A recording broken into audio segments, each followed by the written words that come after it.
There are characters in video games who exist as villains, clear and simple.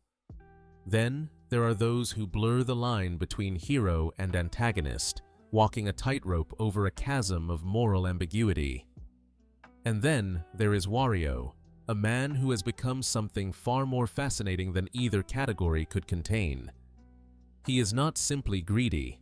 He has become greed itself, wearing it as both armor and prison, a curse he carries willingly because he cannot imagine existing any other way.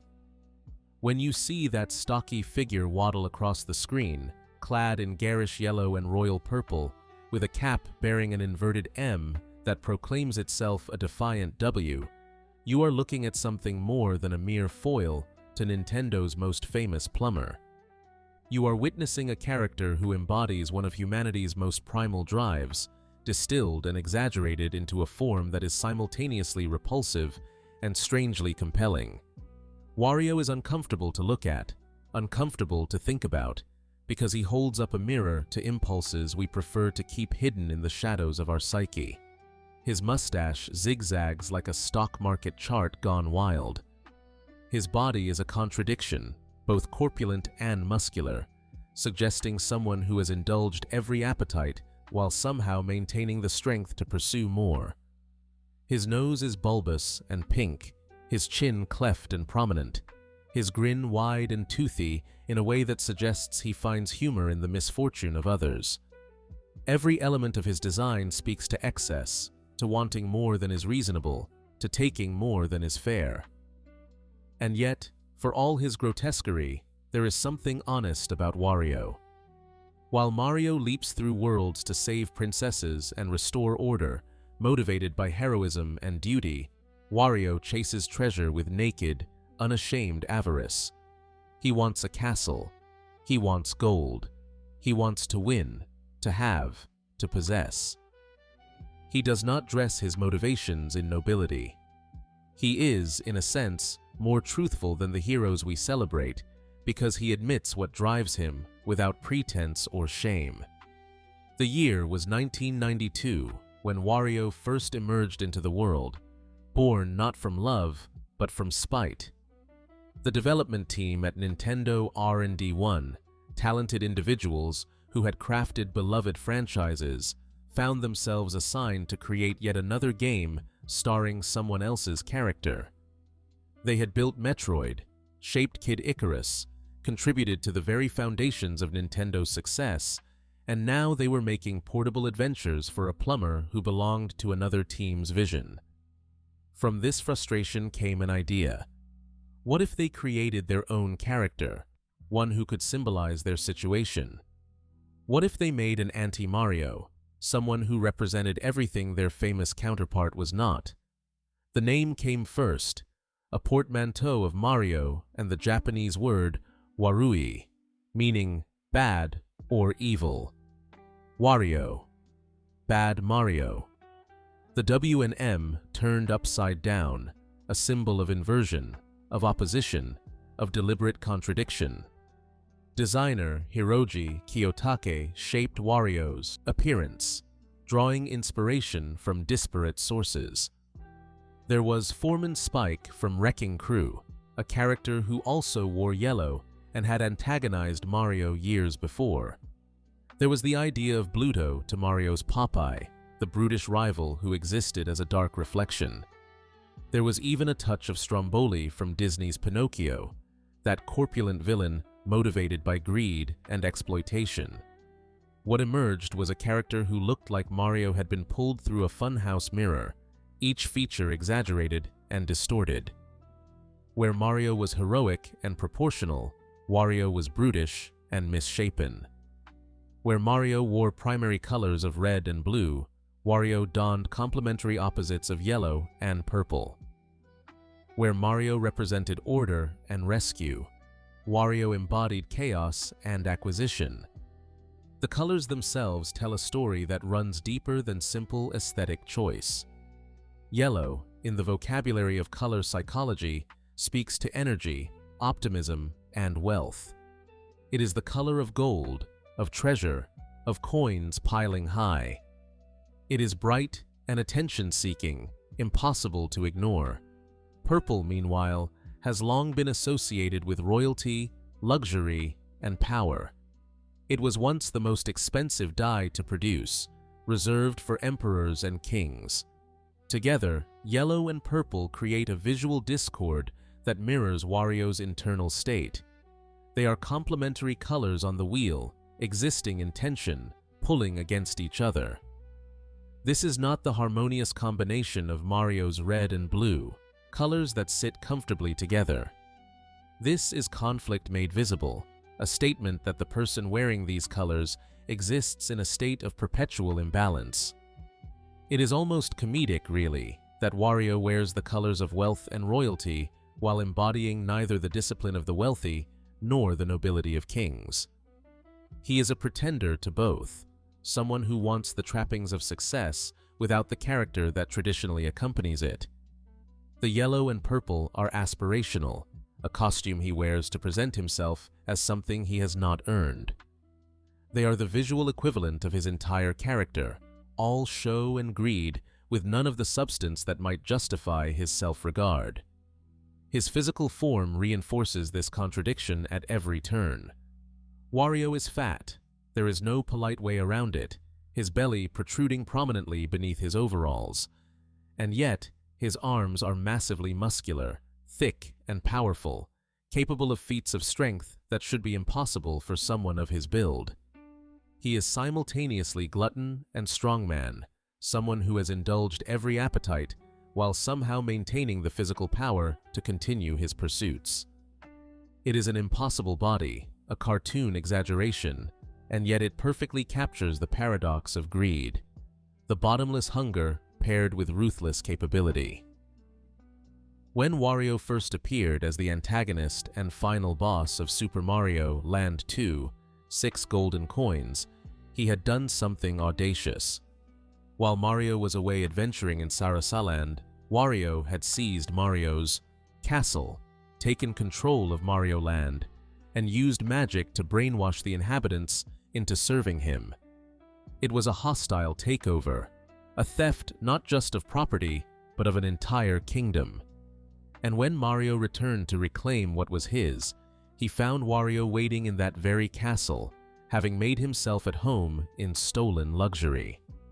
This debut established patterns that would define Wario for decades to come. He was not interested in conquest for its own sake, not motivated by some grand villainous scheme to rule the world. He simply wanted what someone else had. He wanted a castle. Mario had one. Therefore, Wario desired it. It was envy in its purest form, the acid of comparison that corrodes contentment and breeds resentment. The game positioned Wario as more than a simple boss fight. He was Mario's dark reflection made manifest, a reminder that heroism has its shadow. For every person who quests nobly, there exists someone who schemes and steals. For every act of selfless bravery, there is a corresponding impulse toward selfish gain. Wario was not just Mario's enemy. He was Mario's opposite, showing us what the hero might become if stripped of virtue and consumed by want. After his debut as antagonist, something interesting happened. Wario became a protagonist. Not a hero, mind you, for heroism was never his nature. But Nintendo recognized that there was something compelling about this greedy, brutish, unapologetic character, something that resonated despite, or perhaps because of his flaws. And so began the Wario Land series, games where you played as the antithesis himself, chasing treasure across increasingly bizarre landscapes. This transition from villain to playable character is itself noteworthy. Most antagonists, when given their own games, undergo some redemption, some softening of edges that makes them more palatable as protagonists. But Wario remained fundamentally unchanged. He was still greedy, still rude, still motivated entirely by personal gain. The games simply acknowledged this truth and built their narratives around it. You were not playing as Wario because he had become good. You were playing as him because watching someone pursue treasure with single-minded obsession made for compelling gameplay, regardless of moral standing. A castle built on coins. Wario Land, Super Mario Land. 3. Established the template in 1994. Fresh from his defeat in Mario Land 2, Wario had learned an important lesson. Simply taking someone else's castle led to losing it again. Better to acquire one legitimately through the accumulation of wealth. And so the game's premise was deliciously straightforward. Captain Syrup and her brown sugar pirates had treasure. Wario wanted that treasure. Specifically, he wanted the golden statue of Princess Toadstool that the pirates possessed, which he intended to ransom for enough money to buy his own castle. This was not a rescue mission. This was a heist. Wario was not saving anyone or righting any wrongs. He was stealing from thieves, committing piracy against pirates, driven entirely by the promise of riches. The game made no attempt to disguise this or dress it up as something nobler. You collected coins throughout each level, coins that translated directly into wealth at the game's conclusion. The more you gathered, the better your ending, with the ultimate reward being not just a castle, but an entire planet sculpted in Wario's image. The transformation system introduced in this game was more than just a gameplay mechanic. It was a physical manifestation of Wario's nature, his willingness to change his very form in pursuit of advantage. Where Mario's power-ups were magical and heroic, fire flowers and superstars, Wario's transformations were industrial and aggressive. The garlic pot served as his equivalent to the super mushroom, restoring him to normal size or transforming him into Bull Wario, a horned brute capable of ground pounds and ceiling clings. There was Bull Wario, crowned with horns and imbued with even greater strength. There was Dragon Wario, breathing fire and consuming enemies with flame. There was Jet Wario, fitted with a helmet that allowed horizontal flight and underwater dashing. Each transformation represented a different facet of power, different tools for overcoming obstacles and gathering more treasure. They were practical, brutal, effective, but perhaps most telling was what happened when Wario took damage. He shrank. He became Small Wario, losing his signature shoulder charge, becoming vulnerable in a way that stripped him of the physical dominance he used to overwhelm opposition. It was humiliation made mechanical, a reminder that all his power was conditional, that a single hit could reduce him to something weak and pathetic. And in that vulnerable state, he had to seek out garlic to restore himself, dependent on that pungent bulb that would become his trademark sustenance. The game's structure emphasized accumulation over all else. Every coin collected, every treasure chest opened, every secret room discovered translated into numerical wealth. At the end of each level, you could trade coins for attempts at a mini-game, risking current wealth for the chance at greater reward. It was gambling embedded in the core experience, the thrill of potentially multiplying your hoard, always competing with the fear of loss. And those endings, oh, those endings revealed the true genius of making greed interactive. Finish the game with minimal treasure, and Wario receives a tiny birdhouse, barely large enough for him to fit inside, a humiliating reward for inadequate avarice. Gather moderate wealth, and he gets a treehouse, then a log cabin, incrementally better, but still insufficient. Reach higher thresholds and proper castles appear. First, Japanese style, then European, each grander than the last. But for those who squeezed every coin from every level, who found every secret and maximized every opportunity for gain, there was a final reward. Wario received not just a castle, but an entire planet, a celestial body carved with his own face, hanging in space as a monument to successful greed. It was absurd, excessive, perfectly in character. Not enough to own property or even a kingdom. Wario's ultimate achievement was cosmic-scale narcissism. a planet that literally revolved around him. This reward structure was commentary disguised as game design. It suggested that greed, if pursued with enough dedication and skill, could be rewarded with the ridiculous and grandiose. It made acquisition itself the goal, removed from any consideration of need or appropriateness. More was always better, and the most was best of all. Virtual Boy Wario Land continued the treasure hunt in 1995, now with the added dimension of 3D space that the Virtual Boy's stereoscopic display provided. Wario descended into underground depths, navigating levels that extended into the background and foreground, all in service of gathering more treasure. The game introduced the concept of keys needed to progress, adding a layer of puzzle solving to the treasure acquisition, but the core remained unchanged. Wario wanted riches. Levels contained riches. Therefore, Wario proceeded through levels. Then came Wario Land 2 in 1998, and with it, a change so fundamental it redefined what a Wario game could be. Wario became invulnerable. He could not die. Enemies could no longer end his quest, could not deprive him of his accumulated wealth through death and respawn. Instead, they could only transform him, and those transformations, rather than being obstacles to overcome, became tools to manipulate. This was brilliant design, both mechanically and thematically. By making Wario unkillable, the game acknowledged a truth about his character. Someone this obsessed with acquisition could not be stopped by conventional means. Greed does not simply die when confronted with danger. It adapts, persists, finds new forms. And so Wario, flattened by a hammer, became Flat Wario, able to slip through cracks.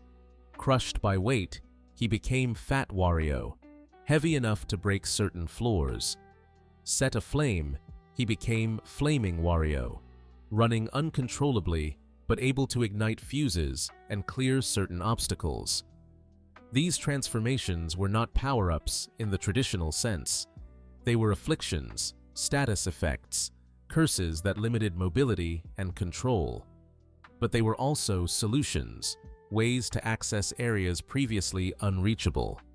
It was environmental storytelling through game mechanics, suggesting that even being set on fire or squashed flat or drunk on bad beer was not a setback for Wario, merely a different form to exploit. Greed finds a way. Want adapts. The pursuit continues regardless of form. The game's story reinforced this resilience. Captain Syrup returned, seeking revenge for her previous defeat. While Wario slept in his castle, her Black Sugar Gang broke in and stole his treasure, even going so far as to break the alarm clock so Wario would oversleep. When he finally awoke to discover the theft, his response was not despair, but fury, a determination to reclaim what was his and exact revenge on those who dared steal from a thief. Multiple branching paths through the game offered different routes to confront Captain Syrup, each presenting unique challenges and transformations to master. The game had no time limits, no rushing pressure. You could explore at your leisure, puzzle out the solutions, gather every coin from every alternate path. It was methodical, deliberate, the opposite of Mario's athletic speedrunning. Where Mario games rewarded quick reflexes and split-second timing, Wario Land rewarded patience and thoroughness, the virtues of someone who leaves no stone unturned in the search for treasure. Wario Land, arriving in 2000, pushed the invulnerability further. Now Wario truly could not be harmed at all. The game removed any semblance of a health system.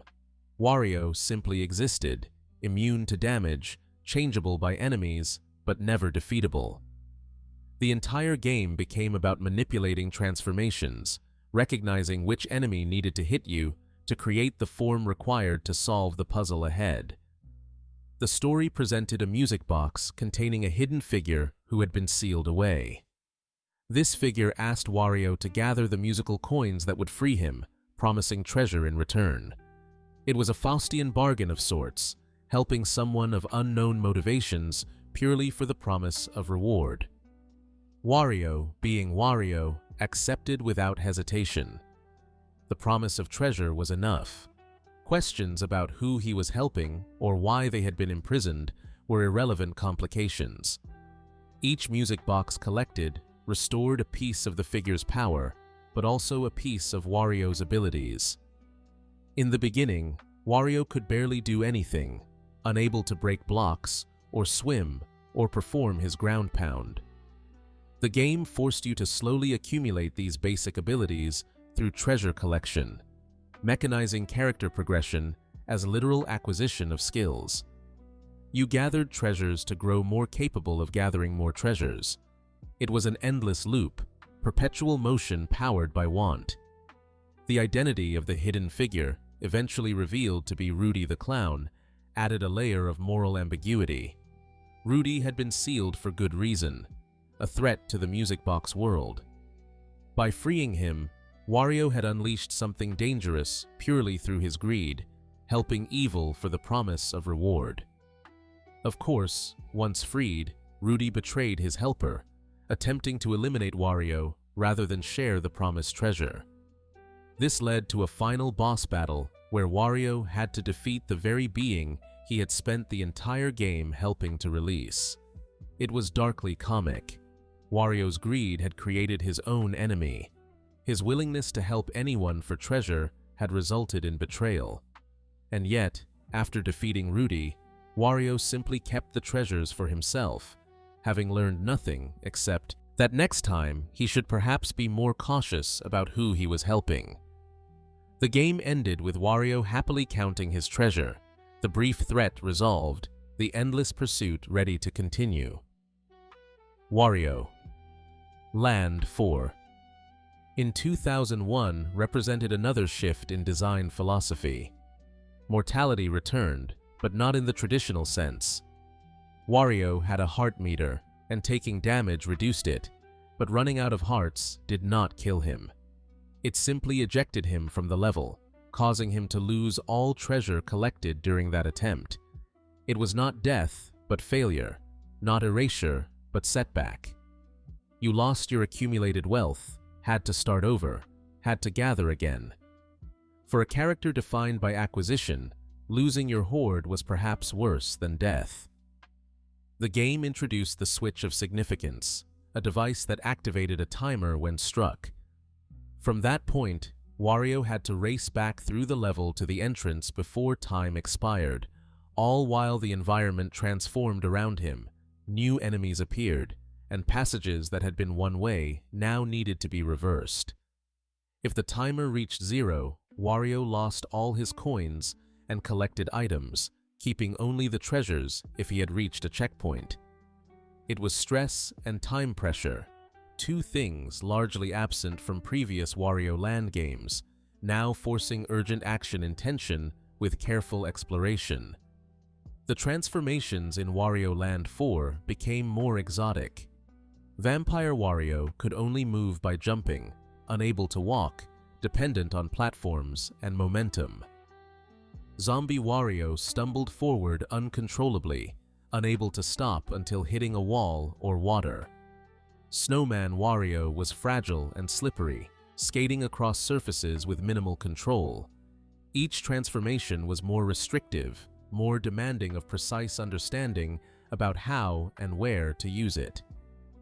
The game's setting was the Golden Pyramid, a structure containing the Golden Diva who had once been Princess Shakora, cursed and transformed. Wario, of course, was there for the treasure, not the rescue, though defeating the Golden Diva and freeing Shakora was an unavoidable side effect of his greed. In the best ending, Shakora briefly returned to her true form, beautiful and grateful, before vanishing forever, ascending or moving on to whatever afterlife awaited. Wario watched her go, unmoved, then shrugged and kept the treasure. Romance, gratitude, the restoration of a princess. These things meant nothing compared to gold. After Wario Land 4, the series went quiet for 7 years. When it returned with Wario Land, Shake It for the Wii in 2008, it featured hand-drawn animation and motion control mechanics, shaking the Wii remote to shake enemies for coins or activate certain mechanisms. Wario received a plea for help from Queen Merelda of the Shake Dimension, whose kingdom was being terrorized by the Shake King. But the real reason Wario answered the call was the promise of the bottomless coin sack, an artifact that produced infinite money. The game returned to a more traditional structure with health meters and lives, removing the invulnerability that had defined entries 2 and 3. Transformations became less central, appearing occasionally but no longer driving the puzzle solving. Instead, the focus shifted to motion-controlled shaking, both of enemies for coins and of the environment for secrets. Every level ended with you grabbing a Merfolk in a cage and racing back to the start before time ran out. The same structure as Wario Land 4, but now universal to every stage. And in the end, after defeating the Shake King and retrieving the bottomless coin sack, Wario discovered he had been manipulated. Captain Syrup appeared, revealing she had orchestrated the entire adventure, tricking Wario into doing the difficult work while she claimed the true prize.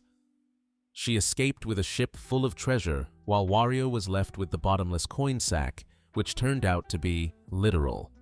It had a hole in the bottom, unable to hold coins at all. He had been conned, used, sent on a dangerous quest for effectively nothing. His reaction was not despair, but rage and grudging respect, the fury of someone who recognized they had been out-greeded. It was a fitting end to the series, at least for now, suggesting that greed could be turned against itself, that someone cunning enough could manipulate the want of others for their own benefit. Wario, the embodiment of avarice, had been exploited by his own defining trait: garlic and power. Among all the peculiarities that define Wario, few are as distinctly his as the relationship with garlic. Not mushrooms, those iconic power-ups of the Mario franchise, not flowers or stars or bells. Garlic. That pungent, humble bulb, beloved by cooks and vampires de terrors, became Wario's signature sustenance, both power source and favorite food. The association began in Wario Land, Super Mario Land 3, where the garlic pot served as the primary power-up. It functioned similarly to Mario's Super Mushroom, restoring small Wario to normal size, or transforming normal Wario into Bull Wario when already at full power. But where Mario's mushrooms were whimsical and magical, growing from question blocks in impossible places, Wario's garlic felt more grounded, more earthy. Garlic is real, edible, something that exists in our world. It has a strong smell, a potent taste, properties that cause physical reactions. It is not gentle or pleasant. It is aggressive, overwhelming, memorable. This choice of power-up was genius characterization through game design. Garlic is not conventionally appealing. Many people dislike its taste or smell, find it too strong, too assertive. It lingers on the breath, in the sweat, announcing its presence long after consumption. It is the food equivalent of Wario himself, powerful, off-putting, impossible to ignore. Someone who draws strength from garlic is not refined, not concerned with social niceties or pleasant impressions.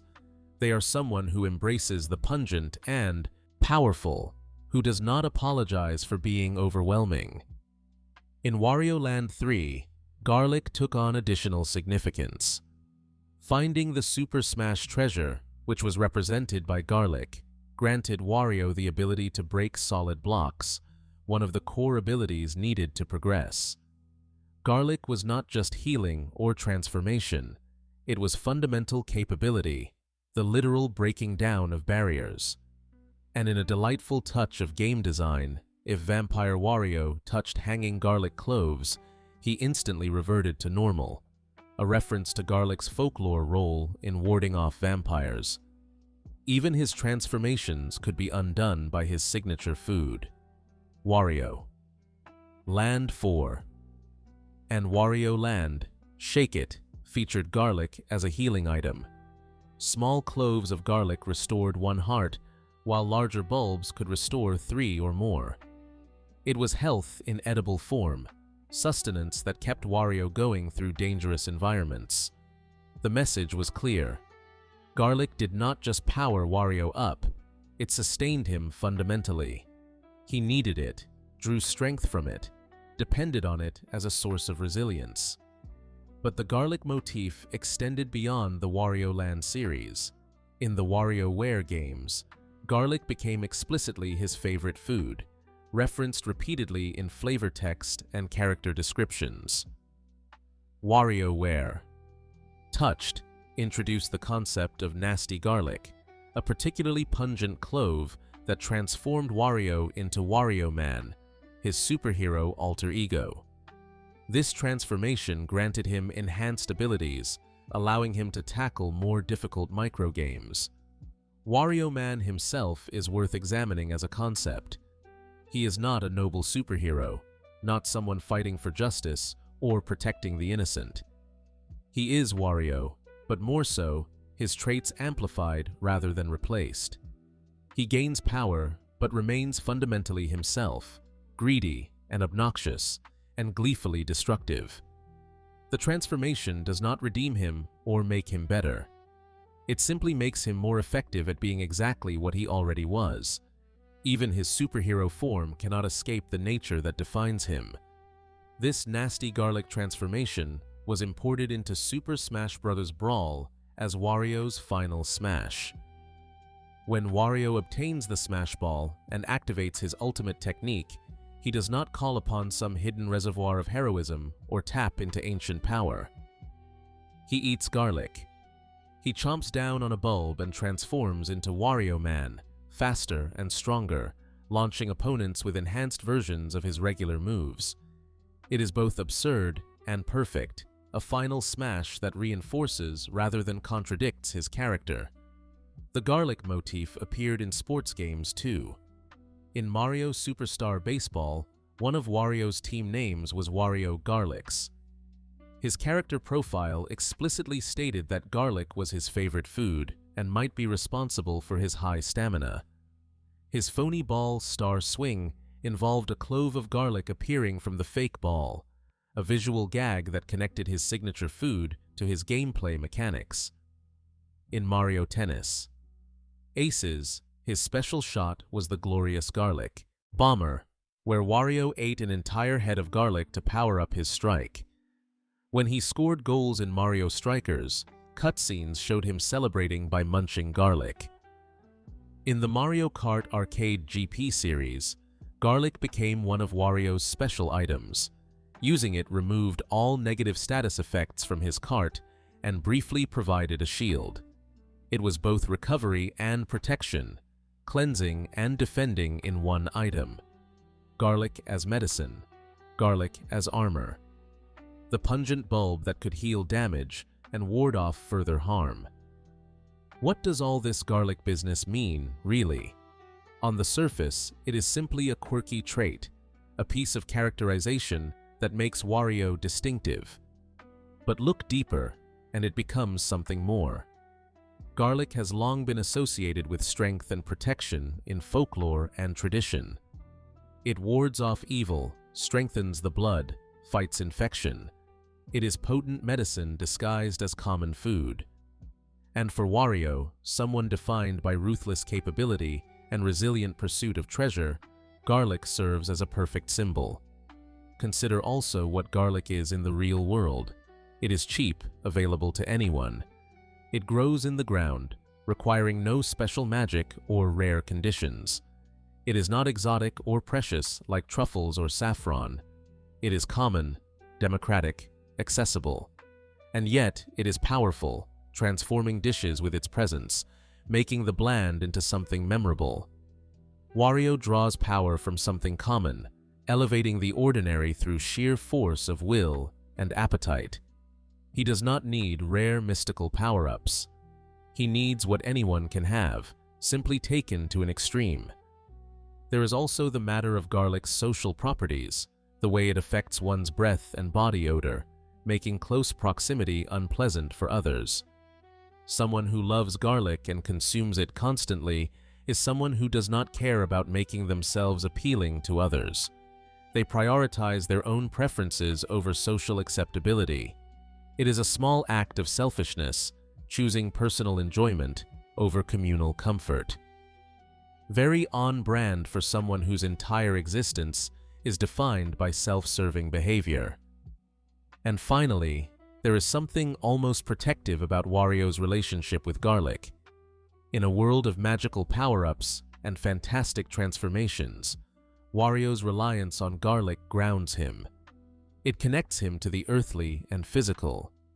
He is not powered by magic or destiny or noble purpose. He is powered by something he eats, something that sustains him through material means. Even his source of strength is a form of consumption, of taking something external and making it internal. The Entrepreneur of Chaos. If the Wario Land series was about the solitary pursuit of treasure, the WarioWare games were about the exploitation of labor for profit. In 2003, Wario's character took a sharp turn with WarioWare, Inc., Mega Micro Game, a title that would spawn its own successful series and cement Wario as something beyond Mario's rival. He became a game developer, an entrepreneur, a man with a scheme to make money through the video game industry itself. The premise was simple and darkly comedic. Wario, sitting at home watching television, saw a news report about a video game called Puro becoming a massive commercial success. His reaction was immediate and telling. Not admiration for the game's quality, not interest in the gameplay. Simply, crassly, inevitably, he saw dollar signs. If video games could make that much money, then Wario wanted to make video games. The motivation was purely financial, devoid of artistic passion or creative drive. Games were not art to be crafted, they were products to be sold. Wario transformed his house into the headquarters of WarioWare, Inc., purchased a laptop, donned a biker outfit for reasons never quite explained, but perfectly in character, and set about making his fortune. One problem quickly became apparent. Making games was hard work. Wario, never one for sustained effort when he could avoid it, came up with a solution. He called his friends, an eclectic cast of Diamond City residents, and convinced them to make games for him. This was not collaboration. This was exploitation. Wario positioned himself as the owner and founder, while his friends did the actual development work, each creating their own set of microgames based on various themes. There was Jimmy T, a disco-loving cool cat whose games focused on sports. Mona, a high school student with multiple part-time jobs who created strange and variety games. There were Kat and Anna, kindergarten-age ninja twins. There was Dr. Krygor, an elderly mad scientist. There was 9volt, a Nintendo-obsessed kid whose games were all based on classic Nintendo titles. Each friend contributed their own distinct set of microgames, building out WarioWare's catalog. And the microgames themselves, oh, the microgames. They lasted mere seconds, 3 to 5 seconds typically, presenting the player with a simple action and an even simpler instruction. Dodge, jump, pick, cut. A single word, a split-second decision, pass or fail. These were not full games, but fragments of games, gameplay distilled to its most essential form. They were game design stripped to the skeleton, pure mechanics without narrative or context. The brilliance of microgames as a concept cannot be understated. They represented a radical approach to game design, questioning what was essential versus what was decoration. They asked, if you removed story, character development, world building, progression systems, and left only the core interaction, what remained? The answer was reflex and recognition, the joy of understanding a problem and executing a solution in the shortest possible time. They were game design as haiku, every element stripped away except what was absolutely necessary. But within the context of WarioWare's narrative, microgames were also commentary. Wario's plan was to make his games micro to save time and money. Development would be fast, costs would be low, and profits would be high. It was the capitalist's dream, maximum revenue from minimum investment. The games being short was not an artistic choice, but a cost-cutting measure, at least according to the in-game fiction. The WarioWare crew finished development, the game was released, and it was a massive success. Money poured in. WarioWare, Inc. became profitable beyond even Wario's greedy expectations. And then came the moment that defined both the game's ending and Wario's character. His friends, quite reasonably, asked to be paid for their work. They had made the games. They deserved their share of the profits. This was basic fairness, the foundation of ethical business. Wario's response was to refuse payment entirely and attempt to escape with all the money. He built or acquired a rocket, attached it to the WarioWare headquarters building, grabbed the cases of cash, and attempted to flee while his friends chased after him. It was the ultimate act of greed, stiffing his own friends, his own development team, taking everything for himself despite having contributed only the initial idea and management. The rocket crashed, of course, colliding with Dr. Krygor, who was flying through the sky, causing both rocket and money to plummet into the ocean. Wario and Krygor washed ashore with nothing, the entire fortune lost, the company's earnings scattered to the currents. His greed had literally sunk his profits, the weight of stolen money dragging everything down. But here is what made this ending perfect. Wario learned nothing. The game closed with him saying, "Either way, I'm still a cad. I hate everybody." There was no redemption, no realization, no moment of growth. He had exploited his friends, crashed, lost everything, and his response was to double down on being unpleasant. The universe had provided a clear karmic punishment for his behavior, and Wario's takeaway was that he should be more careful next time, not more ethical. This pattern repeated throughout the WarioWare series. Each new game featured a similar structure. Wario saw an opportunity to make money through some new technology or device. He roped his friends into helping develop games for it.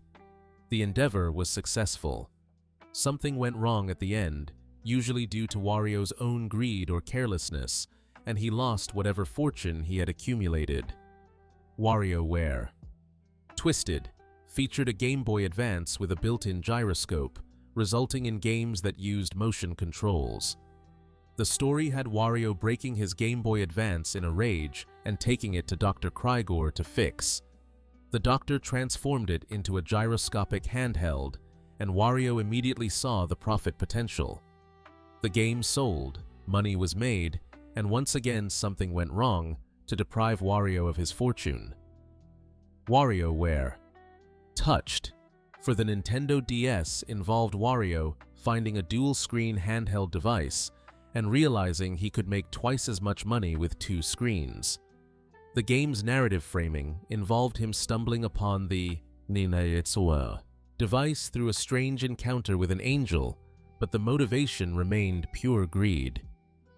Two screens meant two opportunities for profit. Each sequel introduced new friends to the WarioWare cast, expanding the roster of developers Wario could exploit. And each one of these characters, despite being treated poorly, continued to work for Wario. They continued to make games, contribute their creativity, participate in his schemes. Why? Perhaps because they enjoyed the work itself. Perhaps because working for someone terrible is still preferable to not working at all.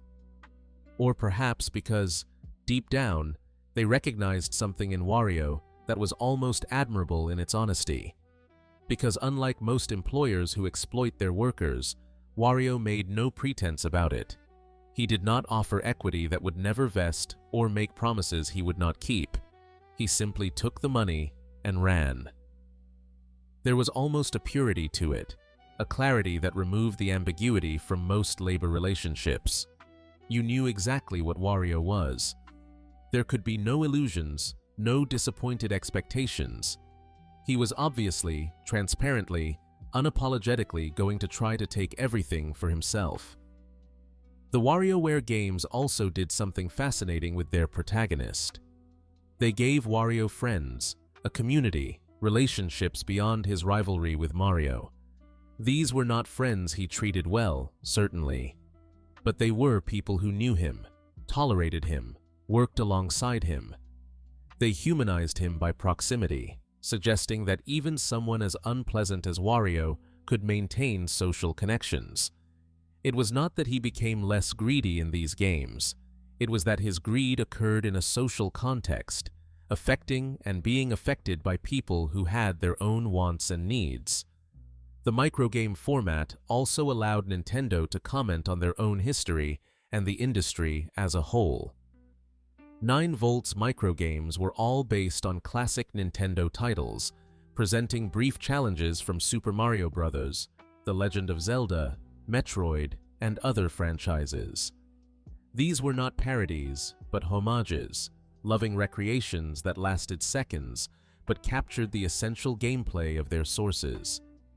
They were Nintendo's history compressed into moments, celebrating and acknowledging decades of game design in fragments. And there was something almost poetic about Wario, the character created by a frustrated development team as an expression of their situation, becoming the face of a series that deconstructed and celebrated game design itself. The WarioWare games were weird, experimental, willing to try ideas that would never work in a main Mario title. They were where Nintendo could be strange, where they could break the mold and see what happened. And Wario, the id to Mario's ego, the greed to Mario's altruism, was the perfect mascot for that experimental spirit. Because greed, at its core, is a willingness to take risks for potential reward.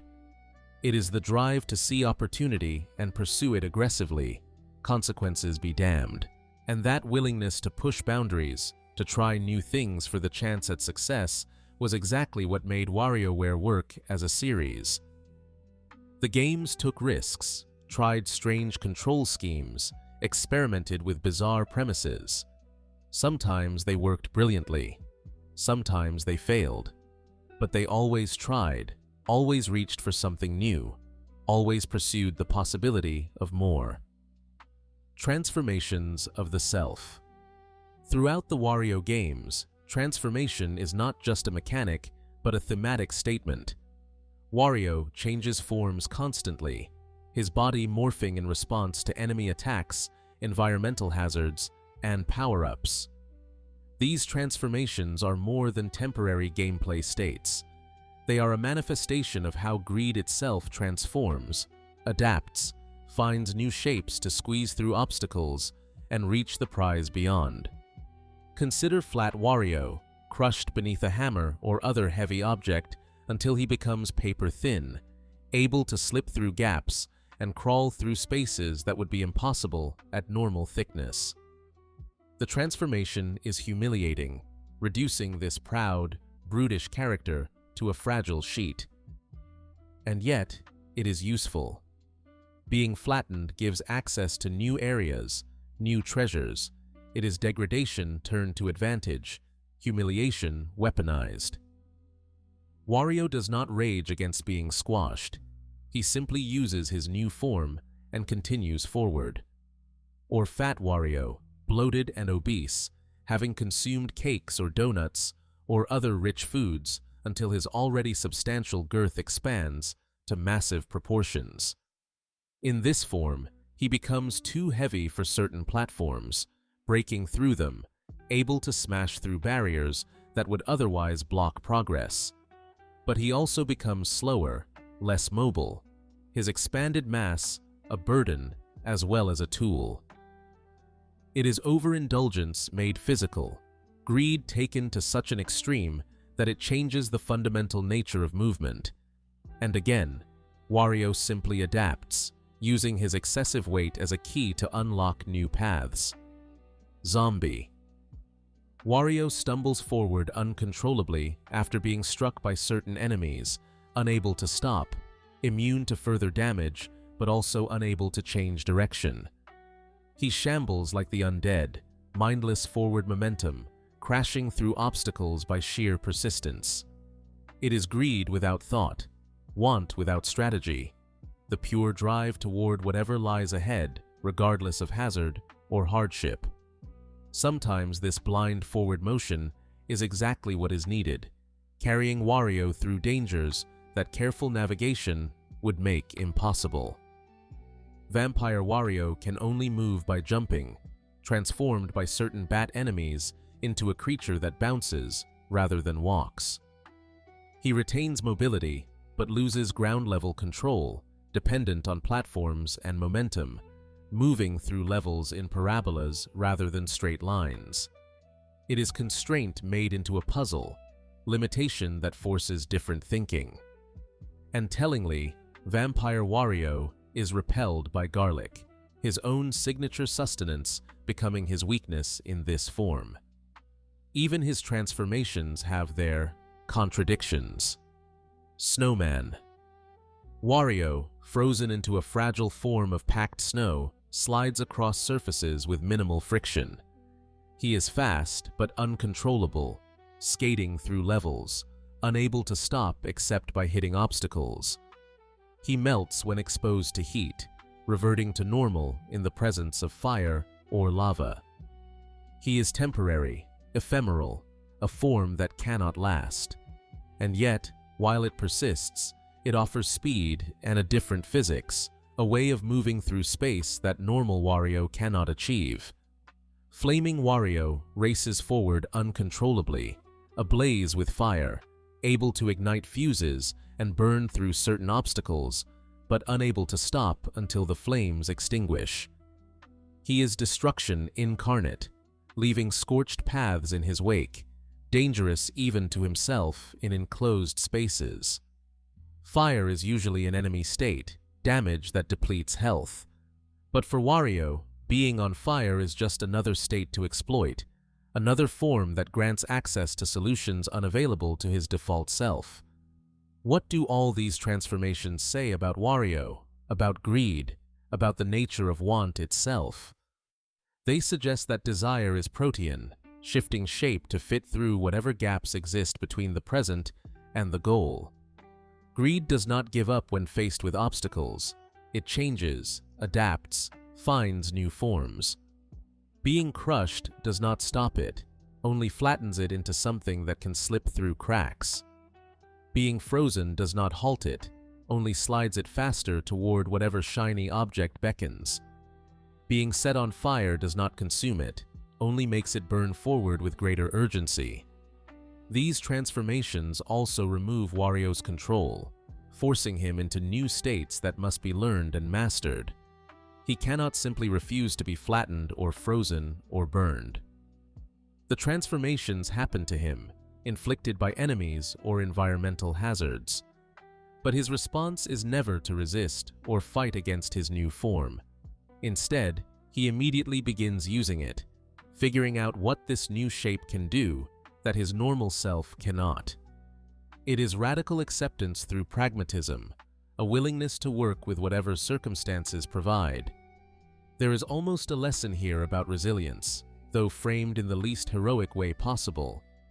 Wario succeeds not through strength of character or nobility of purpose, but through absolute refusal to be stopped by anything, including his own transformation. Circumstances change constantly, forcing him into new states, limiting his options, constraining his movement. And his response is always the same: find the advantage in the new situation and continue toward the treasure. This differs fundamentally from how Mario's power-ups work. When Mario collects a super mushroom or fire flower, he gains power. He becomes stronger, more capable, more able to overcome challenges through increased ability. His transformations are upgrades, improvements, bonuses that make him objectively better at being Mario. Wario's transformations, by contrast, are rarely pure upgrades. They are side grades at best, different, rather than better, offering new capabilities while removing old ones. Flat Wario gains the ability to slip through cracks, but loses the ability to break blocks or hurt most enemies. Fat Wario gains weight-based destruction, but loses mobility.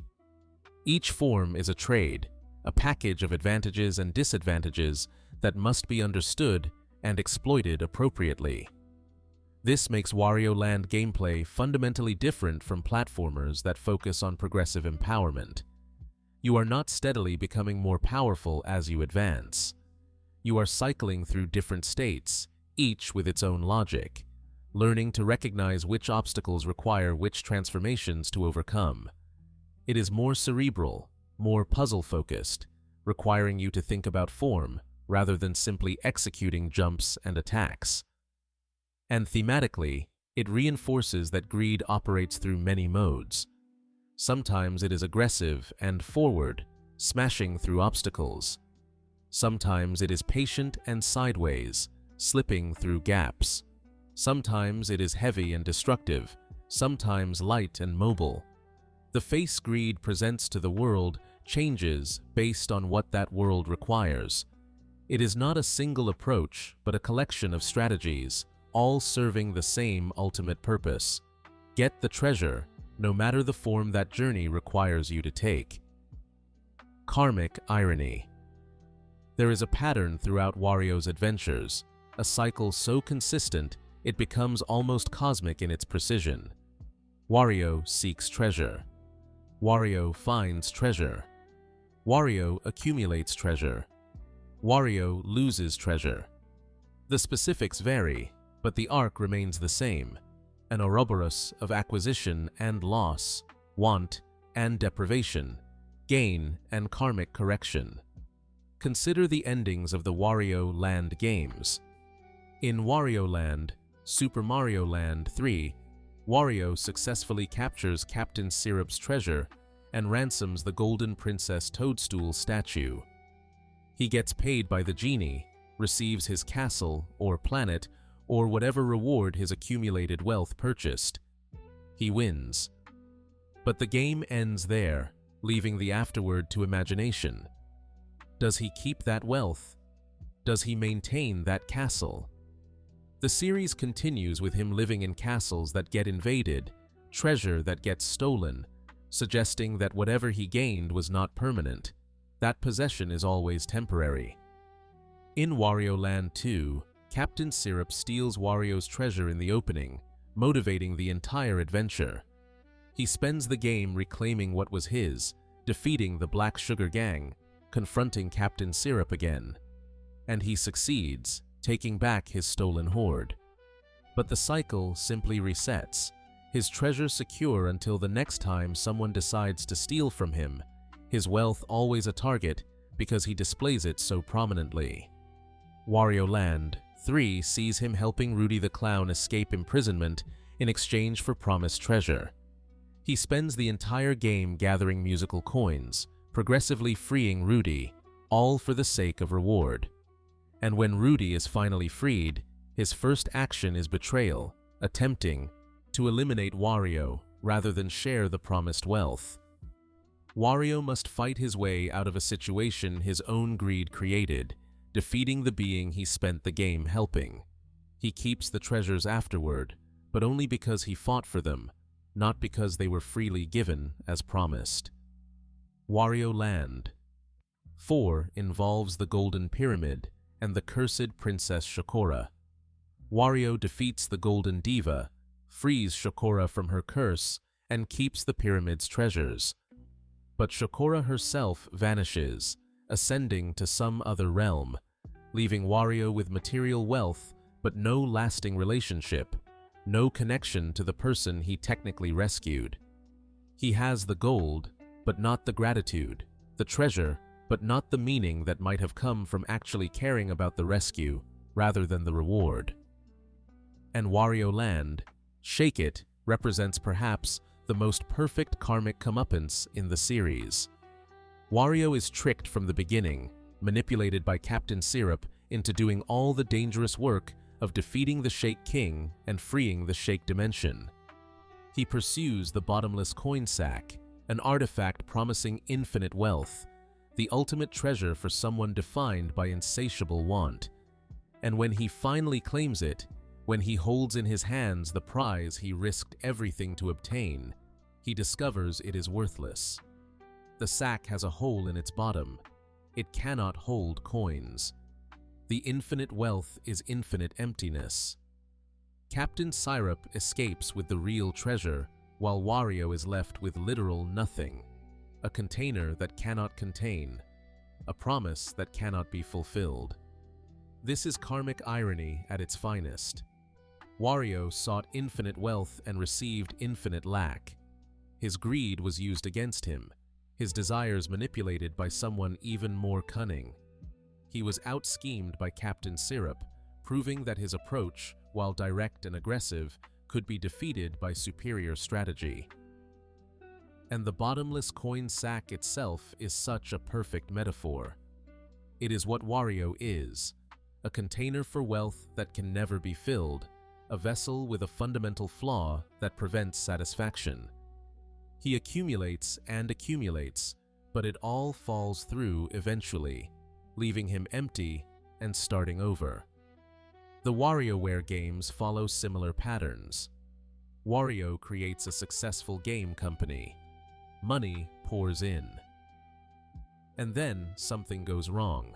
In the first game, he tries to keep all the profits and crashes his rocket into the ocean, losing everything. Later games find new ways to deprive him of his earnings.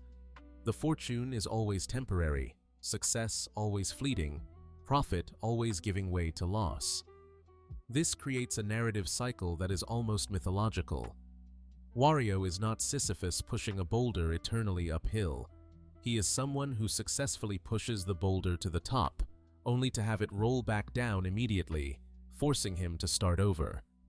He achieves his goals, reaches his treasures, accumulates his wealth. But he cannot keep it. Something always intervenes, whether betrayal or accident or cosmic correction, to reset him to zero. And crucially, this never stops him. He never learns, never changes, never decides that perhaps the pursuit is not worth the inevitable loss. He simply begins again, seeking new treasure, hatching new schemes, accumulating new wealth that he will inevitably lose. It is compulsion disguised as ambition, the inability to stop even when the pattern is clear, the addiction to pursuit that makes the destination almost irrelevant. Because that is what greed truly is, not the acquiring but the pursuing. The treasure is not the point. The point is the want itself, the drive, the need to seek and take and possess. And if you always lose what you gain, well, that just means you get to pursue it again. The loss is not tragedy, but reset, clearing the board for a new game, providing justification for another adventure. There is something almost pure about this cycle, a clarity in its honesty about human nature. We pursue happiness, success, wealth, thinking that achieving these things will satisfy us. And sometimes we succeed, reaching our goals, obtaining what we sought. But satisfaction does not come. We quickly adapt, recalibrate, find new goals to pursue. The cycle continues not because we have to, but because we cannot imagine doing anything else. Want becomes identity, pursuit becomes purpose, and the possibility of simply stopping seems impossible. Wario embodies this with such exaggerated clarity that it becomes visible. His greed is so obvious, his losses so immediate, his return to pursuit so inevitable that the pattern cannot be hidden or rationalized. He shows us what we look like when stripped of pretense, when our drives are displayed without the civilizing narratives we usually wrap them in. And the karmic correction he repeatedly experiences is not punishment for being bad. It is the natural consequence of wanting more than any one person can hold, of pursuing acquisition without end, of making greed not just a trait, but the entirety of identity. The rival who never wins. At the heart of Wario's existence lies a comparison. He was created as Mario's opposite, designed to be everything the famous plumber was not. And while he has grown beyond that initial conception, becoming his own character with his own series and his own adventures, the shadow of Mario still looms. Wario is, fundamentally, the rival who never wins. He is always second, always the alternative, always the one who exists in relation to someone else. This is not a position he accepts gracefully. In those rare moments when Wario's motivations are explored beyond simple greed, what emerges is a deep, burning resentment. He wants what Mario has not, because he genuinely values those things, but because Mario has them. It is comparative want, the acid of envy, the corrosive desire to be the original rather than the copy. The Nintendo Power comics from the early 90s explored this relationship in interesting ways. In one story, Wario invited Mario to his castle after an absence of 20 years. Mario went gladly, seeing it as a chance for reconciliation, and walked through Wario's trap-filled castle without even noticing the dangers, his cheerful obliviousness frustrating Wario at every turn. Mario did not recognize the traps as threats because he did not expect hostility from an old friend. His genuine good nature protected him through innocence rather than skill. This dynamic captures something essential about their relationship. Mario is not competing with Wario because Mario is not competing with anyone. He helps people because it is the right thing to do. He quests not for personal gain, but because others need help. His motivation is external, directed outward toward those in need. Wario, by contrast, is locked in a competition that only he is fighting, measuring himself against someone who does not even recognize the contest. The comics also presented a backstory, shown through flashback, of their childhood together. Young Mario and young Wario played games, and Mario always seemed to win not through malice, but through fortune or rules that favored him. When they picked vegetables, Wario was stuck with piranha plants, while Mario got turnips. When they played cowboys, Wario was always the rustler who had to be arrested. When Wario finally got to be sheriff, Mario made fun of him. It was not bullying exactly, but it was casual dominance, the thoughtless superiority of someone who was simply better liked, luckier, more conventionally heroic. These memories, accurate or not, shaped Wario's resentment. He saw himself as the victim of unfairness, someone who never got a fair chance, who was always assigned the lesser role. Whether this perception was accurate or was Wario's own justification for his later actions is deliberately ambiguous. But it provided a psychological foundation for his antagonism, suggesting that at some point, he decided that if he was going to be treated as the villain, he might as well embrace it fully. Yet for all his antagonism, Wario rarely actually fights Mario directly anymore. After Super Mario Land 2, their direct confrontations became rare. Wario went off on his own adventures, pursued his own goals, built his own series. He did not need to fight Mario because he was doing his own thing, proving himself in different arenas. But that makes the comparison even more interesting. He separated himself, built an independent identity, and yet the rivalry remained, unresolved, and perhaps unresolvable. Because the nature of their opposition makes resolution impossible, Mario represents the conventional hero, the rescuer, the good person who helps others. As long as Mario exists, and continues being heroic, Wario, by definition, remains the opposite. Even when Wario is the protagonist of his own games, he is the anti-hero, the greedy treasure hunter, the one who happens to save the day as a side effect of pursuing treasure. He cannot be heroic in the way Mario is. Heroic, because that would erase what makes him Wario. This creates a peculiar trap. Wario is defined by being Mario's opposite, but true opposition would mean being as selfless as Mario is selfish, as pure as Mario is greedy, as heroic as Mario is villainous. And that would make Wario into Mario, defeating the purpose of the opposition. So Wario must remain flawed, must stay greedy and rude and self-serving, because those traits are what make him not Mario. And he never wins the comparison. In the Mario universe, heroism is rewarded. Princesses are grateful, kingdoms are saved, statues are erected in honor of heroes. Mario is beloved, celebrated, famous throughout the Mushroom Kingdom and beyond. Wario accumulates treasure and loses it, builds castles that get invaded, runs companies that fall apart. His successes are temporary, his reputation poor, his relationships transactional.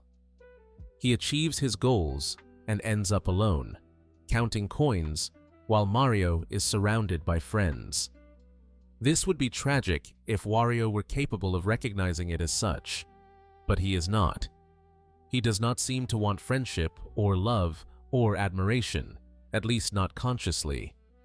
He wants wealth, wants castles, wants to be number one in measurable, tangible ways, and so he continues pursuing things he can hold in his hands, oblivious or uncaring that what he seeks cannot provide what he truly needs: validation, recognition, the feeling of being as important as the person he was created to oppose.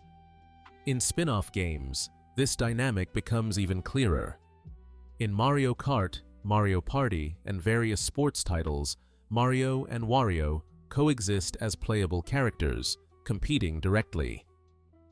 And while gameplay determines the outcome, the narrative framing always positions Mario as the primary character, the mascot, the one whose image appears first and largest.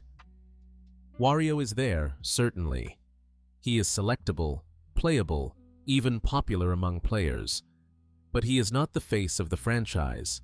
He is the alternative, the option for players who want something different, who prefer the crass anti-hero to the conventional protagonist.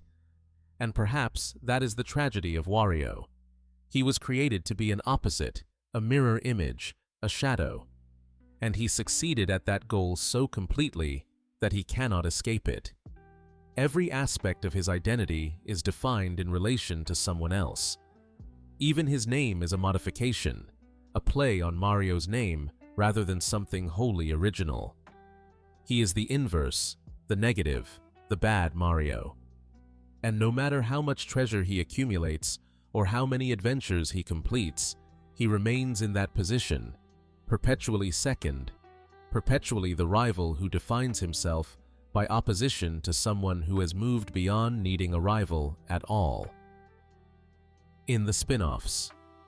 Beyond his own starring series, Wario appears throughout the expanded Mario universe in countless spin-off games.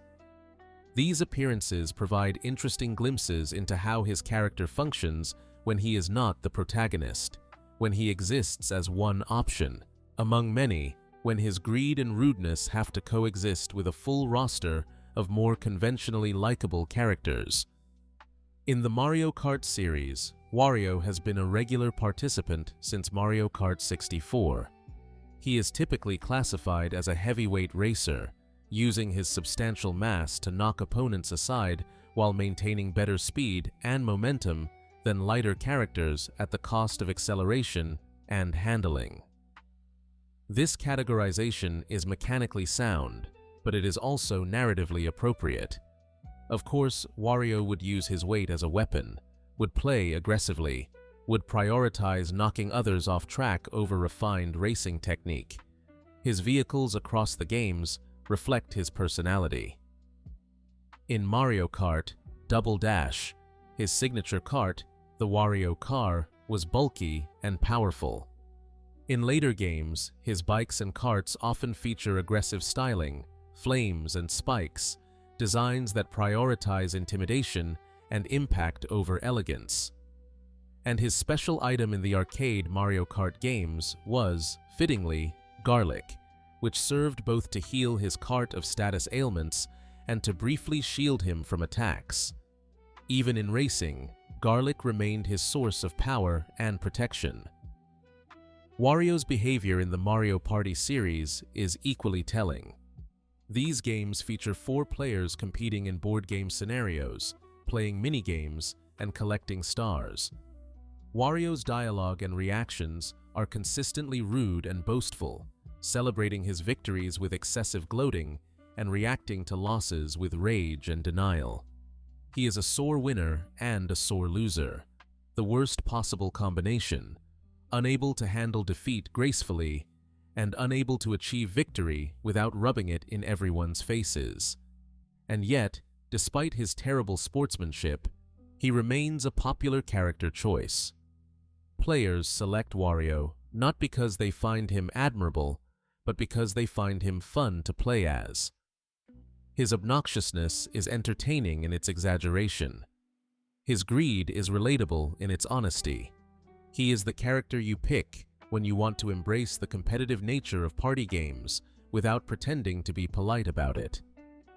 He gives players permission to be aggressive, to pursue victory without apology, to celebrate their wins and externalize their frustrations. The various Mario sports games feature Wario extensively, and in each, his stats tend toward power at the expense of technique and speed.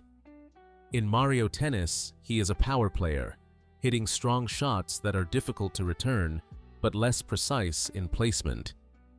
In Mario Golf, his drives are long but erratic, capable of massive distance when connected properly but prone to hooks and slices. In Mario Strikers, his shots are powerful but his sportsmanship questionable, often depicted as playing aggressively and even dirty, willing to use physical force to win. These statistical trade-offs are consistent.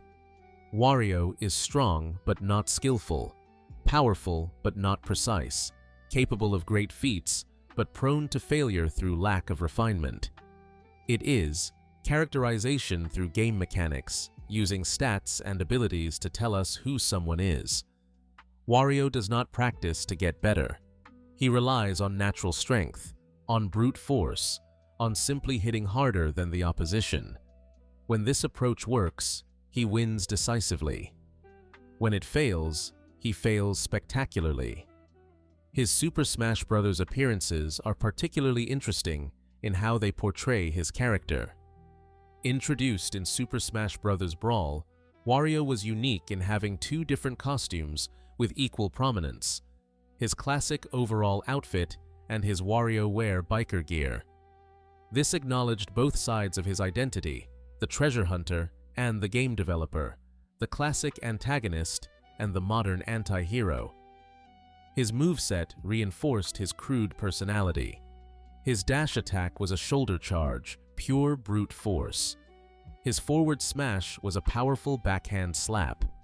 He could bite opponents, heal himself by eating items that would normally just be projectiles, and ride his motorcycle as both transportation and weapon, crashing it into opponents and causing it to explode. And then there was the Wario Waft, his signature move, and perhaps the most audacious special attack in Smash Bros. Wario could fart on command, creating a gas cloud that damaged nearby opponents. The move charged over time, becoming more powerful the longer Wario went without using it, until at full charge, it became a devastating attack capable of launching opponents clear off the stage. It was juvenile, gross, and absolutely perfect for the character.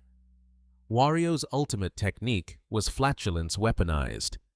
His final smash, meanwhile, involved eating garlic to transform into Wario Man, gaining enhanced speed and strength. But even in this powered-up form, his attacks remained crude, stronger versions of his regular moves, faster but not more elegant, more powerful but not more refined. Wario Man was not a different character, but Wario intensified, all his traits amplified rather than replaced. In the expanded Mario universe, Wario also serves a specific narrative function. He provides an alternative to heroism without being outright villainous. Bowser is the main villain, attempting to kidnap Peach and conquer kingdoms. Wario is not trying to conquer or kidnap. He is simply pursuing his own interests, which occasionally align with the hero's goals and occasionally oppose them, depending entirely on where he thinks the profit lies. This makes him more complex than a straightforward villain. He can team up with heroes when it serves his purpose, appearing in games like Super Mario 64 DS as a playable character working alongside Mario, Luigi, and Yoshi. He can help save the day, not out of any sense of duty, but because the alternative might be worse for his own interests. He is the mercenary, the one whose loyalty is always for sale, who helps those who can pay, or whose goals temporarily align with his own desire for treasure.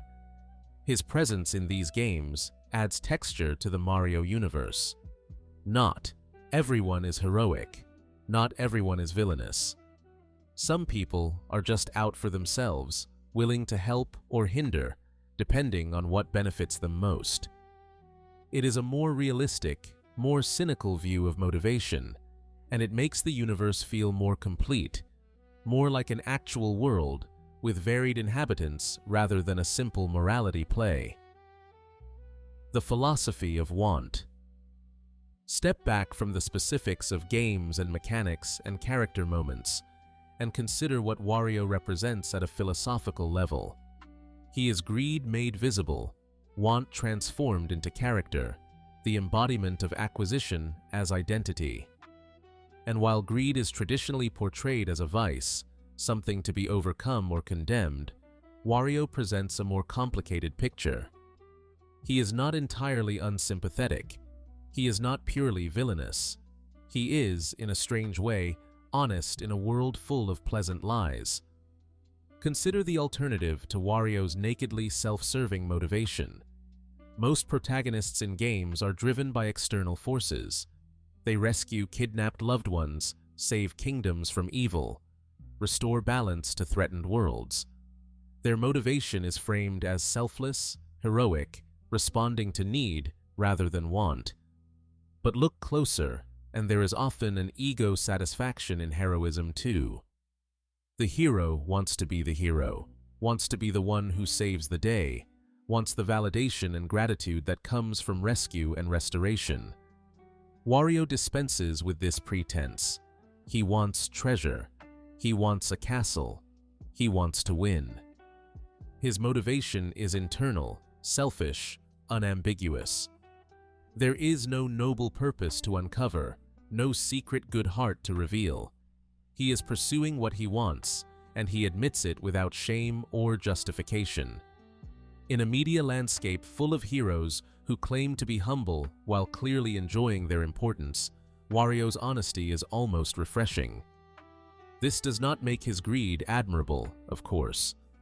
Wanting things for yourself at the expense of others, pursuing profit without concern for who is harmed, valuing gold over relationships.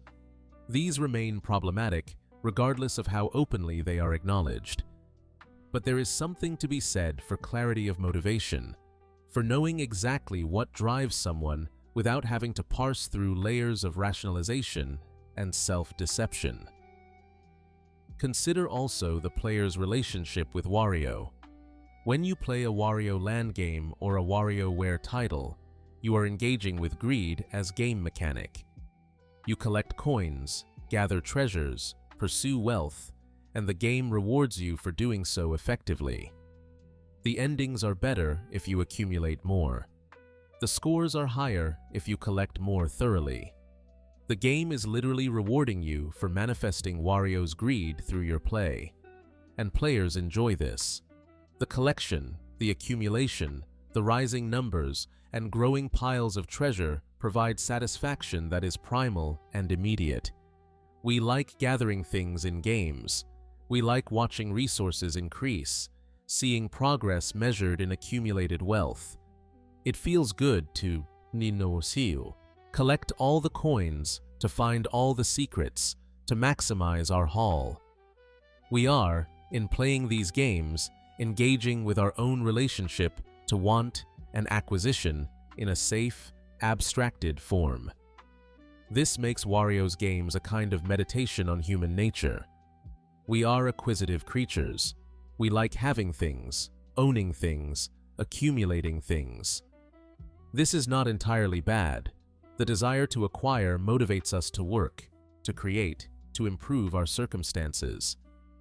But taken to an extreme, it becomes destructive, making acquisition the only goal, reducing everything to its monetary value, losing sight of what actually matters in pursuit of what merely glitters. Wario exists at that extreme, and watching him repeatedly fail to find satisfaction despite his successes provides a cautionary example. He gets the treasure and loses it. He builds the castle and it gets invaded. He makes the fortune and crashes the rocket. The accumulation never leads to contentment, because contentment is not the point. The point is accumulation itself, the pursuit, the want. And want, by its nature, cannot be satisfied. Satisfying one desire simply reveals another. Reaching one goal simply exposes the next. The cycle continues endlessly unless something fundamental changes. But Wario never changes. He cannot change because change would mean he stops being Wario. His identity is so intertwined with his greed that removing one would dissolve the other. He is his want. His pursuit defines him. Take away the treasure hunt and nothing remains, no core self independent of the desire for more. This is perhaps the true curse referenced in this essay's title. Wario is not cursed by external forces. He is cursed by his own nature, by having become so entirely his greed that he cannot imagine being anything else. He is trapped not by circumstances but by identity, locked into a pattern that prevents any possibility of growth or change or genuine satisfaction. He is his own prison, and he is too busy pursuing treasure to notice the bars. And yet, there is a strange dignity in his consistency. In a gaming landscape full of characters who develop and change and grow, Wario remains fundamentally himself. He is reliable in his greed, predictable in his self-service, constant in his pursuit of wealth. There is something almost pure about this refusal to evolve, this commitment to being exactly what he is without apology or alteration. He will never have a redemption arc because he does not think he needs redeeming. He will never learn his lesson because he does not think there is a lesson to learn. He is content being discontent, satisfied with his dissatisfaction, happy in his endless, unhappy pursuit of more. This makes him, paradoxically, more honest than characters who claim to have overcome their flaws. Everyone has their vices, their desires, their selfish impulses. Most people work to hide these, to present a more socially acceptable self, to pretend they are better than they are. Wario does not pretend. He is who he is, obviously and constantly, without filter or shame. And while this makes him unpleasant company, it also makes him real in a way that more polished characters are not. The man who is his own prison. As we drift toward the conclusion of this exploration, let us return to the question posed implicitly throughout. What exactly is Wario's curse? He is not cursed by magic, not afflicted by ancient evil, not suffering under some external force that dooms him to misery. His curse is simpler and more profound than that. His curse is that he has become entirely his own greed, has transformed himself into want made flesh, has made acquisition such a core part of his identity that nothing else remains. Think about what this means experientially. Every moment of Wario's existence is defined by desire. He sees a coin and wants it. He sees a treasure and wants it. He sees a castle and wants it.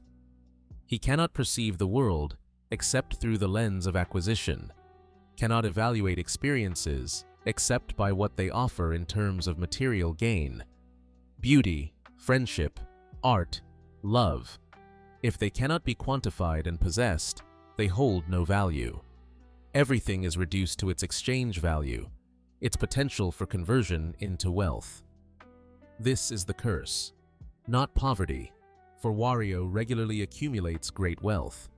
Not failure, for he often succeeds at his goals. The curse is that success means nothing because it can never be enough. The treasure accumulated is not treasure enjoyed, but simply treasure possessed, immediately overshadowed by the next thing he does not yet have. The castle gained is not a home, but a trophy, a material proof of success that provides no actual satisfaction. He is like a man dying of thirst who drinks seawater.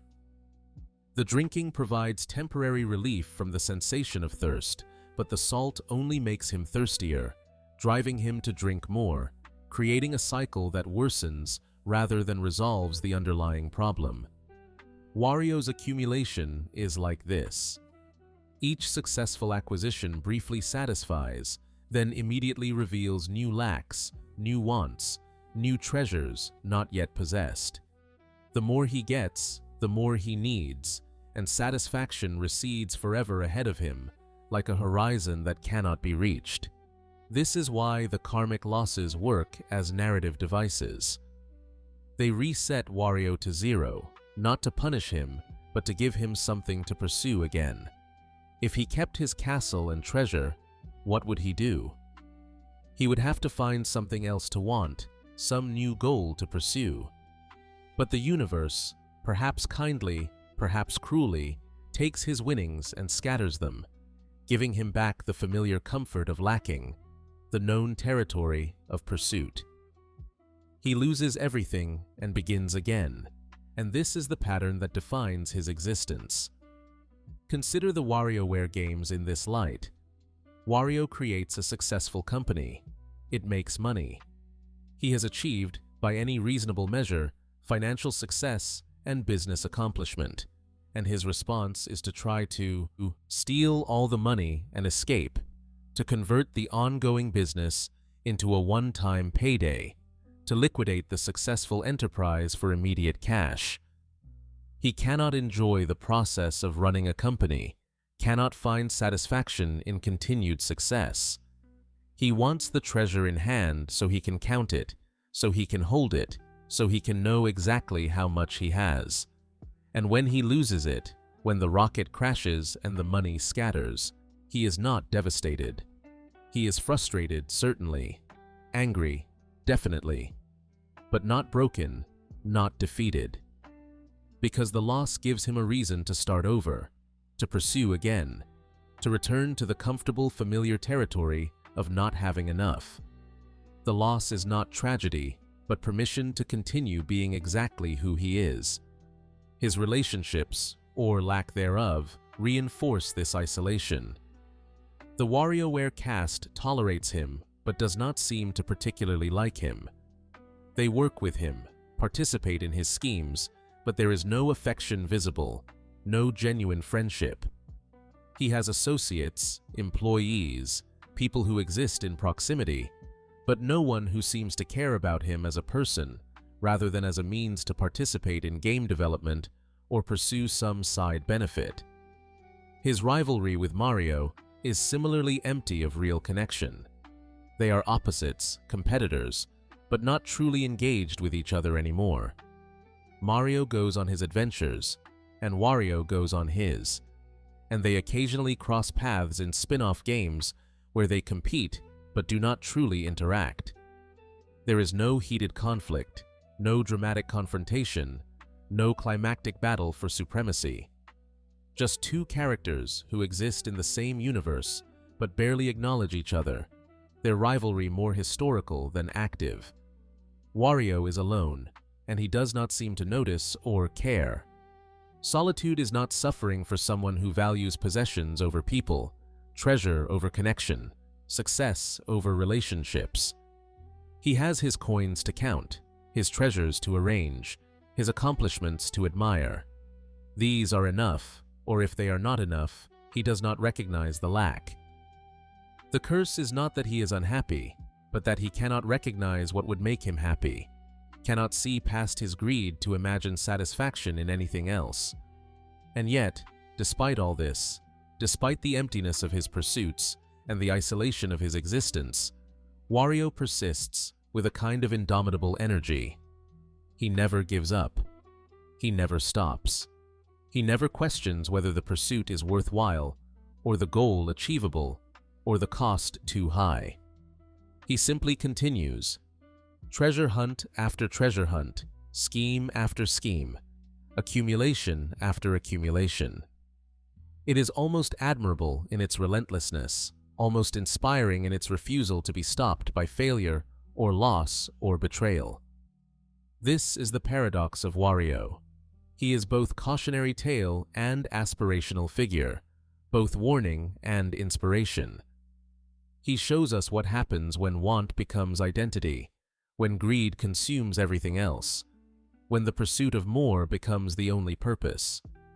And the result is empty, hollow, ultimately unsatisfying despite surface success. But he also shows us resilience, persistence, the refusal to be stopped by obstacles or setbacks or the judgment of others. He is true to himself in a way few characters are, never compromising, never pretending, never apologizing for being exactly what he is. Perhaps this is what makes him compelling. In a world that constantly demands we be better, kinder, more selfless, more considerate, Wario exists as pure id. He is the part of us that wants without shame, pursues without apology, takes without asking permission. He is not admirable, not someone to emulate, not someone we should want to be. But he is honest. He is real. He is what we might look like if we stripped away all the social conditioning and civilizing influences and let our most basic drives express themselves without filter or restraint. And watching him fail, watching him lose his treasures and start over, watching him never learn and never change, provides a strange kind of comfort. We see that unrestrained want does not lead to happiness. We see that accumulation without end is ultimately empty. We see that being true to your worst impulses is not freedom, but imprisonment. And having seen this, perhaps we can recognize these impulses in ourselves, acknowledge them without judgment, and choose to pursue something more meaningful than the endless accumulation of things we do not need. Wario's curse is being himself, and the tragedy is that he cannot see it as a curse, cannot imagine being anything else, cannot conceive of a life where want is not the organizing principle around which everything revolves. He is trapped in a pattern of his own making, locked in a cycle that cannot be broken, because breaking it would mean ceasing to exist as Wario. The prison has no walls except the ones he carries within himself, and those walls are the strongest kind, because you cannot escape from what you are. In the quiet moments before sleep, when the day's pursuits have ended and tomorrow's have not yet begun, perhaps Wario sits in whatever castle or house or headquarters he currently occupies and counts his coins. Perhaps he arranges his treasures, admiring their gleam, calculating their value. Perhaps he plans his next scheme, his next adventure, his next opportunity to acquire more. And perhaps, in those still moments, there is something that might be satisfaction if you squinted at it from the right angle. Or perhaps there is nothing, just the empty space where contentment should be, filled instead with plans for accumulation, strategies for acquisition, dreams of treasure yet unclaimed. Perhaps he does not reflect at all, simply moves from pursuit to pursuit, driven forward by want that never pauses to question itself. Perhaps the prison is so complete that the prisoner does not even recognize the bars. But we can recognize them, we who observe from outside. We can see the cycle, the pattern, the curse that is not a curse because it is chosen every day by someone who cannot imagine choosing differently. We can watch Wario waddle across screens in his garish yellow and purple. We can play as him in his adventures and spin-offs and party games. And we can understand something about the nature of want through this exaggerated cartoon character who embodies it so completely. He is the man who became his own greed, who transformed himself into want incarnate, who built his entire identity on the foundation of acquisition. And he shows us, through his endless unsatisfied pursuing, what that transformation costs. Not his life, not his health, not his external circumstances. Those remain largely unchanged across his many adventures. What it costs is the possibility of anything else, any other mode of being, any other source of meaning or satisfaction or purpose. The curse is not punishment, but choice made so completely that it becomes nature, preference repeated so consistently that it becomes identity, desire followed so relentlessly that it becomes destiny. Wario chose greed, and now greed has chosen him, claimed him, made him into its avatar, and he will continue his pursuits, his schemes, his treasure hunts, never finding satisfaction, never reaching contentment, never stopping because stopping is not in his nature anymore, and his nature is all he is. Sweet dreams, and may your own pursuits lead to something more meaningful than coins that vanish, treasures that slip away, castles built on foundations of want that can never be satisfied. If you've enjoyed this quiet journey through Nintendo's worlds, consider subscribing for more nighttime explorations of the characters and stories that shape our gaming dreams. Sleep well, and remember, sometimes the greatest treasure is recognizing when you have enough.